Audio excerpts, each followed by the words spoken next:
Assalomu alaykum hurmatli kuzatuvchilar. Bugun siz bilan nafas siqish haqida gaplashamiz. Nafas siqishni o'pka kasalliklari va yurak kasalliklaridagi farqlarini bilib olamiz. O'pka kasalliklarida kuzatiladigan hansirash belgilari, hansirash odatda havo olish osonroq bo'ladi, havo chiqazish qiyinroq bo'ladi, ayniqsa astma kasalligida. Ko'krak qafasida og'riq kuzatilishi mumkin. Og'riq odatda jismoniy harakat bilan bog'liq bo'lmaydi. Quruq va balg'amli yo'tal kuzatilishi mumkin. Temperatura ko'tarilishi kuzatilishi mumkin.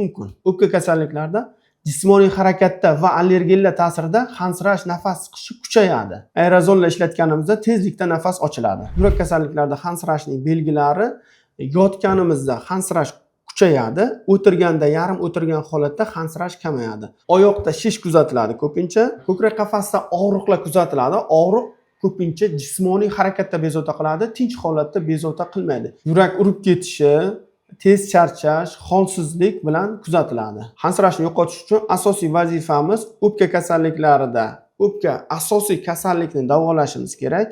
Yurak kasalliklarida ham asosiy yurak ishemik kasallikni, gipertoniya kasalligini, yurak yetishmovchiligini, asosiy kasallikni patogenetik davolaymiz. Bundan tashqari jismoniy harakatga urg'u beramiz. Ya'ni kuniga yarim soat davomida tez birovdan shoshganda yurishimiz kerak. Zinadan 5-6 martagacha 4-5-qavatga chiqib tushishimiz kerak. O'shanda yuragimiz chiniqadi, yurak qisqarib berish kuchi yaxshilanadi. Buni hisobiga nafas olish yengillashadi.